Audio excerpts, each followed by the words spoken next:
Vice's Dark Side of the Ring has been making headlines over the past few days following the controversial Plane Ride from Hell episode.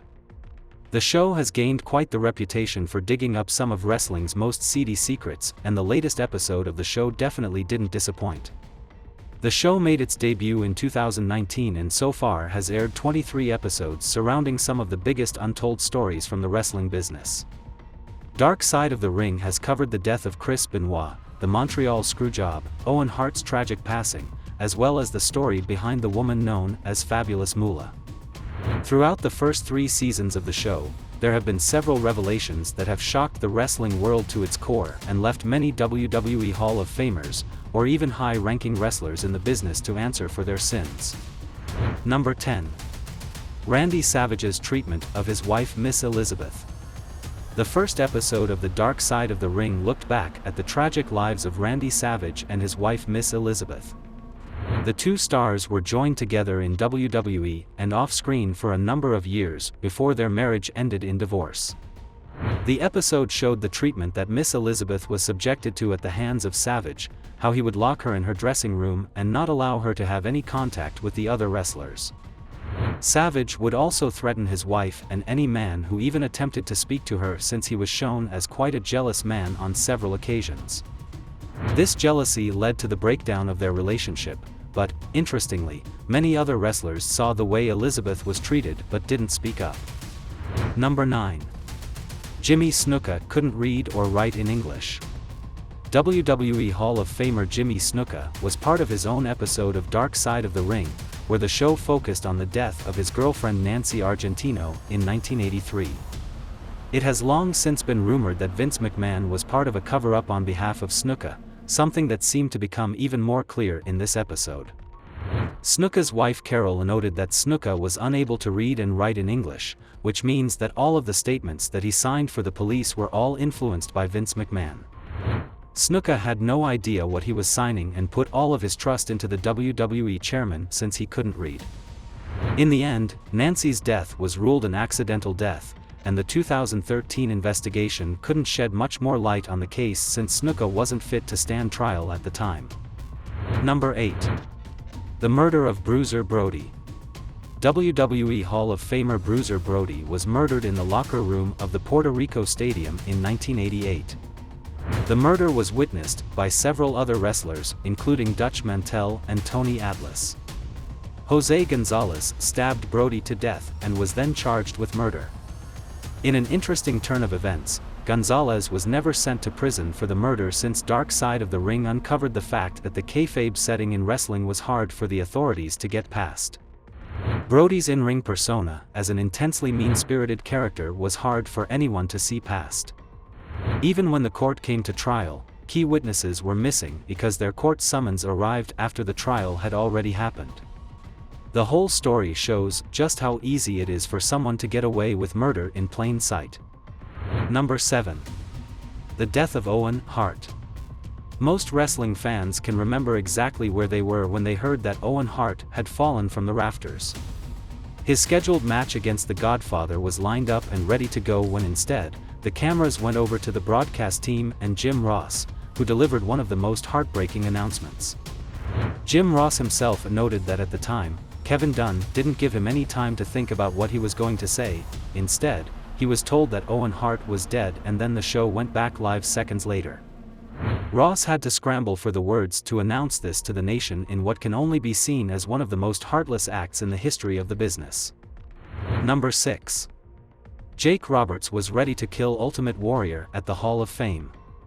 The issues between Jake the Snake Roberts and Ultimate Warrior were well documented throughout Dark Side of the Ring's episode on the life of the former WWE star. It was noted that Roberts was set to be part of a feud with Warrior before he abruptly left the company, which didn't sit well with Roberts. At the 2014 Hall of Fame, when Warrior was finally added to the class, Jake Roberts was prepared to attack the star and beat him with a roll of quarters, but instead, Warrior was apologetic about the incident after approaching Jake himself, which led to him changing his plan. Number 5. Chris Benoit's internet searches, the day he died.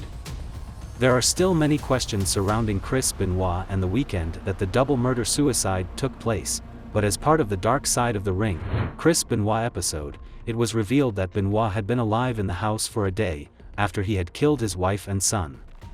The former world champion had Googled the quickest and most painless way to break his own neck, as well as looking at ways to bring his son back to life. It's quite eerie, given the fact that just hours later, Benoit opted to end his own life by hanging himself, using the gym equipment that he had in his basement. It's hard to watch this episode at times when researchers dig into the final hours of Benoit and his family's lives, since it appears that he was originally looking through religious scripture on how to bring his son back, before realizing that suicide was his only option. Number 4. The stranglehold that Fabulous Moolah had over WWE. Fabulous Moolah is still the longest reigning women's champion in the history of the company, and the WWE Hall of Famer was able to control women's wrestling for decades. Dark Side of the Ring looked into the life of Moolah as part of Season 2 of the show, and revealed the sex trafficking and abuse that Moolah put many of her trainees through. The episode doesn't cast Moolah in a very good light, and shows just how easy it was for her to manipulate the business that is still dominated by men. While there were several women who came to the defense of the former champion, there were others who made it clear that Moolah ruined the business for them. Number 3. The way that women are treated in the wrestling world. The most recent episode of Dark Side of the Ring was looking at the plane ride from hell, but also allowed Terry Runnels to share some stories about her life in WWE. Ahead of the infamous incident, Terry noted that Brock Lesnar had exposed himself to her, and she was then told by management, "Don't sell it," which basically meant, don't show them any kind of reaction. While on board the flight a little bit later, she was the victim of some insensitive slurs from her ex-husband Goldust, and was once again told, "Don't sell it." The former WWE star went on to note that more often than not, at that time, when women were the subject of anything that could be deemed offensive, then they were told, "Don't sell it." So instead of fixing the issue, the women learned to live with it for several years. Number 2. Drugging the drinks of co-workers and fans was part of the culture. Perhaps the most distressing thing that was revealed as part of the plane ride from hell episode was that wrestlers thought that it was okay to H-bomb the drinks of their co-workers and other women. It was noted that Scott Hall is definitely drugged at some point, while other wrestlers noted that this would happen to women and co-workers all the time. Several wrestlers made it clear that you had to keep your drink covered up around others, because there was a culture at that time where they would H-bomb the drink, and many women would have woken up hours later after being raped. Number 1. Ric Flair's sexual assault was covered up. The most recent Dark Side of the Ring episode looked at the infamous plane ride from hell, which led to both Scott Hall and Mr. Perfect being fired. Interestingly, Ric Flair was described as a made man by Jim Ross, which was the reason why he wasn't fired for his criminal acts. The flight attendant who was the victim of Flair's advances at that time was able to tell her story for the first time, and this has since led to shock surrounding the wrestling world. Flair has continued to flat out deny that he forced the attendant to touch him, but has noted that he did expose himself on several occasions. The company gave the flight attendant a huge payout in order for her to keep quiet, which in turn allowed Flair to continue to the same thing without consequence.